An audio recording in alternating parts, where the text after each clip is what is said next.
जरा सोचिए, आपको दफन किए हुए अभी कुछ ही देर हुई है, आपके घर वाले वापस जा रहे हैं, मिट्टी आपको ढक चुकी है। हर कोई सोचता है अब ये चले गए, लेकिन असल में कुछ और ही हो रहा होता है नीचे। सुनिए, मौत के बारे में एक बात है जो कोई नहीं बताता। आप खत्म नहीं हो जाते, आप सो नहीं रहे, आप कयामत के दिन तक अंधेरे में इंतजार नहीं कर रहे, बल्कि आप पूरी तरह होश में होते हैं, एक पूरी नई अनदेखी जिंदगी जी रहे होते हैं। ज्यादातर मुसलमान सोचते हैं मर गए, या तो सीधा जन्नत या फिर सीधा सो जाओ कयामत तक, बीच में कुछ नहीं। गलत, बिल्कुल गलत। रसूल सल्लल्लाहु अलैहि वसल्लम ने वो बात बताई जो ज्यादातर लोग नहीं जानते। मौत और कयामत के दरमियान एक पूरी दुनिया है जिसे बरज़ख कहते हैं, यानी एक रुकावट। 7 स्टेजेस हैं, हर रूह उनमें से गुजरती है और आप हर एक में पूरी तरह होश में होते हैं। ये सब कुछ सही बुखारी और सही मुस्लिम की हदीसों से आया है। रसूल सल्लल्लाहु अलैहि वसल्लम ने हर स्टेज को तफसील से बताया, डराने के लिए नहीं, तैयार करने के लिए, जब तक हमारे पास वक्त है। आइए मैं आपको ले चलता हूँ 7 स्टेजेस में। आखिर तक आपको पता चल जाएगा कि आपका क्या इंतजार कर रहा है और अभी से कैसे तैयारी करनी है। स्टेज 1, उतरना, द डिसेंट। एक मिसाल लेते हैं, नाम रख लीजिए आहान। आहान को गुजरे 3 दिन हो चुके हैं। उसके घर वालों ने उसे कब्र में उतारा, नमाज़े जनाजा पढ़ी, रोई और वापस चले गए। लेकिन आहान खत्म नहीं हुआ, उसके साथ कुछ और शुरू हुआ। उसकी रूह वापस उसके जिस्म की तरफ खिंच रही है। जिंदगी जैसा नहीं, बल्कि कुछ और ही। वो ऊपर मिट्टी के उस पार अपने घर वालों के कदमों की आहट सुन रहा है। खामोशी, बोझिलियत, लेकिन वो अकेला नहीं है। अगर आहान ने अच्छी जिंदगी गुजारी थी तो उसके पास एक खूबसूरत शक्ल आती है, सफेद कपड़ों में, खुशबू से लथपथ, पुरसुकून चेहरे के साथ। वो धीरे से पूछता है, क्या तू जानता है मैं कौन हूँ? आहान फुसफुसाता है, तेरा चेहरा सुकून देता है। वो कहता है, मैं तेरी नेक कर्म हूँ, जिंदगी में तेरे साथ रहा और हमेशा रहूंगा। लेकिन अगर आहान ने अपनी जिंदगी बर्बाद कर दी थी तो उसकी तरफ एक काली सी शक्ल रेंगती है, चेहरा काला, बदबूदार, सड़ा हुआ। वो गुर्राता है, क्या तू जानता है मैं कौन हूँ? आहान कांपता है, मैं तुझे देखना नहीं चाहता। वो फुंफकारता है, मैं तेरे बुरे कर्म हूँ, जिंदगी में तेरे पीछे लगा रहा और अब तू मुझसे बच नहीं सकता। कुरान सूरह मोमिनून में कहता है, उनके पीछे एक रुकावट है, बरज़ख। उस दिन तक जब वो दोबारा उठाए जाएंगे तो आहान अब उस रुकावट में कैद है और आगे जो होता है वो सब कुछ तय कर देगा। उसकी कब्र की तरफ 2 हस्तियां आ रही हैं। स्टेज 2, सवाल जवाब, द क्वेश्चनिंग। आहान को फिर से कदमों की आहट सुनाई देती है, लेकिन इंसानी कदम नहीं, कुछ भारी सा। उसकी कब्र में 2 शख्सियतें आती हैं, मुनकर और नकीर। वो फरिश्ते जो हर रूह से सवाल करने आते हैं। उनकी आवाज से जमीन कांप जाती है। वो 3 सवाल पूछते हैं, तेरा रब कौन है, तेरा दीन क्या है, तेरा नबी कौन है। अगर आहान अपनी ईमान पर जिया था तो जवाब उसकी जबान से अपने आप निकलते हैं, मेरा रब अल्लाह है, मेरा दीन इस्लाम है, मेरा नबी मोहम्मद सल्लल्लाहु अलैहि वसल्लम है। उसका दिल सच्चाई जानता है, कोई हिचकिचाहट नहीं। उसकी कब्र रोशनी से भर जाती है। लेकिन अगर आहान सिर्फ जबान से मुसलमान था, दिल से नहीं, तो उसकी जबान जम जाती है। मैं नहीं जानता, लोग कुछ कहते थे, अल्फाज नहीं निकलते। उसका दिमाग पूरी तरह खाली हो जाता है, घबराहट छा जाती है और अंधेरा उसे घेरने लगता है। रसूल सल्लल्लाहु अलैहि वसल्लम ने सही बुखारी में चेतावनी दी, तुमसे सवाल पूछे जाएंगे और तुम्हारी पूरी आखिरत उन जवाबों पर टिकी है। अब कब्र उसके जवाबों के हिसाब से बदलना शुरू करती है। अगले स्टेज में, स्टेज 3, फैलना या सिकुड़ना, एक्सपेंशन और कंस्ट्रिक्शन। अचानक आहान को लगता है दीवारें हिल रही हैं उसके आसपास, कब्र के साथ कुछ हो रहा है। अगर आहान ने सही जवाब दिए थे तो उसकी कब्र फैल जाती है, दीवारें दूर तक चली जाती हैं, जहां तक आंख देख सके। कुशादा, आरामदेह, किसी महल के कमरे की तरह। वो सांस ले सकता है, हिल सकता है। मिट्टी जो कुछ देर पहले भारी लग रही थी अब नरम गद्दे लगती हैं। लेकिन अगर वो सवालों में फेल हो गया तो उल्टा होता है, दीवारें अंदर की तरफ खिसकती हैं, भींचती, कुचलती। उसकी छाती सिमट जाती है, पसलियां एक दूसरे में धंसने लगती हैं। दर्द असहनीय, वो न हिल सकता है, न ठीक से सांस ले सकता है।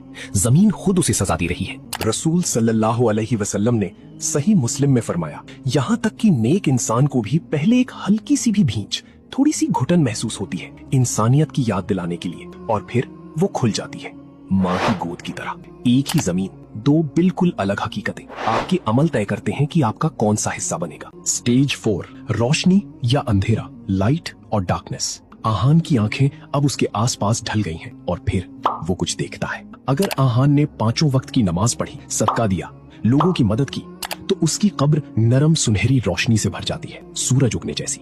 उसका हर नेक काम रोशनी बनकर उसे घेर लेता है। वो साफ देख सकता है, गर्मी और सुकून महसूस करता है। लेकिन अगर वो नमाज छोड़ता था, झूठ बोलता था, तौबा किए बिना लोगों को दुख पहुंचाता था, तो उसके चारों तरफ घना अंधेरा छा जाता है।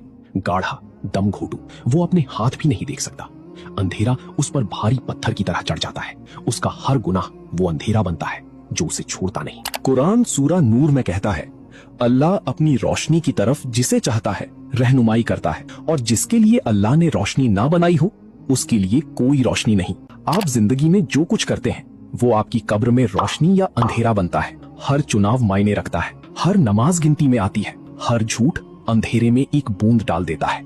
स्टेज 5, आराम या अजाब, कंफर्ट और टॉर्मेंट। अब आहान उस हकीकत में बैठा है जो उसके अमल ने बनाई। फिर उसकी कब्र में एक खिड़की खुलती है।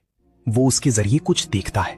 अगर आहान ने अच्छी जिंदगी गुजारी तो वो उस खिड़की के जरिए जन्नत देखता है। बाग, नहरें, खूबसूरती जिसकी कोई सिफत नहीं की जा सकती, वो उसकी खुशबू सूंघता है। गुलाब और कस्तूरी और एक मिठास जैसी कभी नहीं जानी। हर सांस उसे खुशी से भर देती है।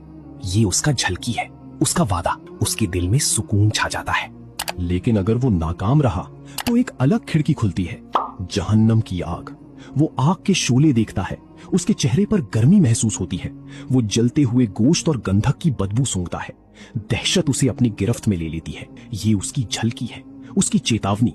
वो मुंह फेरने की कोशिश करता है लेकिन फेर नहीं सकता। खिड़की खुली रहती है। रसूल सल्लल्लाहु अलैहि वसल्लम ने सही बुखारी में फरमाया, मोमिन की कब्र जन्नत के बागों में से एक बाग बन जाती है और गुनहगार की कब्र जहन्नम के गड्ढों में से एक गड्ढा बन जाती है। अभी इस वक्त लोग अपनी कब्रों में इन हकीकतों से गुजर रहे हैं। उनका जिस्म तो मिट्टी में मिल गया लेकिन उनकी रूह पूरी तरह होश में है। आपके लिए कौन सी खिड़की खुलेगी? स्टेज 6, बरज़ख में इंतजार, वेटिंग इन बारज़ख। आहान को अपनी कब्र गए 800 साल हो चुके हैं लेकिन उसे इसका पता नहीं।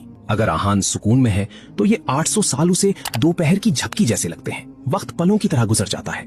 वो आराम से है, जन्नत के ख्वाब देख रहा है, उसकी खुशबू सूंघ रहा है और कयामत के दिन का सब्र से इंतजार कर रहा है। कोई तकलीफ नहीं, बस सुकून भरा आराम। लेकिन अगर आहान अजाब में है तो हर एक लम्हा उसे बेहद लंबा लगता है। एक दिन ऐसे कटता है जैसे 1 साल का अजाब। 800 साल उसे अनंत काल जैसे लगते हैं। वो चीखता है लेकिन कोई सुनता नहीं। वो बिल्कुल अकेला, बिल्कुल कटा हुआ। दर्द रुकता नहीं, गर्मी कम नहीं होती, अंधेरा नहीं हटता। रसूल सल्लल्लाहु अलैहि वसल्लम ने चेतावनी दी, कब्र या तो जन्नत का बाग है या जहन्नम का गड्ढा। जरा सोचिए, कुछ रूहें हजारों साल से इंतजार कर रही हैं और वो अभी भी वही हैं, अब भी उसी हालत में जो उनके अमल ने बनाई। आप अब भी तैयारी कर सकते हैं लेकिन जब आप वहां पहुंच जाएंगे तो कुछ बदलने की कोशिश करने की भी सुधि नहीं रहेगी। स्टेज 7, दोबारा उठना, द रेजरेक्शन। और फिर अचानक सब कुछ बदल जाता है। एक आवाज आसमान को फाड़ देती है। इसराफील अलैहिस्सलाम वो बिगुल फूंकते हैं। आसमान कांप उठता है, पहाड़ रेजा रेजा हो जाते हैं। आहान ये आवाज अपनी कब्र के अंदर भी सुनता है। अगर आहान सुकून में था तो वो चैन से उठता है। वो इसी दिन का इंतजार कर रहा था, जिस दिन वो अल्लाह से मिलेगा, जिस दिन उसके सब्र का इनाम मिलेगा। जैसे ही वो खड़ा होता है, सुकून उसे घेर लेता है। वो तैयार है। लेकिन अगर आहान अजाब में था तो वो पूरी दहशत के साथ उठता है। बरज़ख तो सिर्फ एक झलकी थी। अब आता है असली फैसला। अब आती है हमेशा की रात या हमेशा की सुबह। जिससे वो कब्र में डरता था वो अब हमेशा के लिए पक्की होने वाली है। रसूल सल्लल्लाहु अलैहि वसल्लम ने सही बुखारी में फरमाया, लोग उसी हालत में उठाए जाएंगे जिसमें वो मरे थे। मोमिन सुकून में, काफिर दहशत में, बिना जूते बिना कपड़े के भी, लेकिन इतने मशगूल होंगे कि उन्हें अपने नंगे होने का एहसास तक नहीं होगा। हर वो रूह जो कभी जिंदा थी उसी लम्हे उठ खड़ी होती है। अरबों लोग सब एक ही हकीकत की तरफ देख रहे होंगे, कयामत शुरू हो चुकी है। बरज़ख के 7 स्टेजेस यहाँ खत्म होते हैं। आपकी हमेशा की जिंदगी शुरू होती है। ये 7 स्टेजेस हर एक इंसान का इंतजार कर रही हैं। कोई एक्सेप्शंस नहीं, कोई छूट नहीं। रसूल सल्लल्लाहु अलैहि वसल्लम ने फरमाया, कब्र आखिरत की पहली मंजिल है। जो इससे सही सलामत निकल गया उसके बाद आने वाला हर मुकाम आसान है। तो आज अपने आप से पूछिए, जब वो फरिश्ते आएंगे तो आपके जवाब क्या होंगे? क्या आपकी कब्र खुलेगी या सिकुड़ेगी? आपके चारों तरफ रोशनी होगी या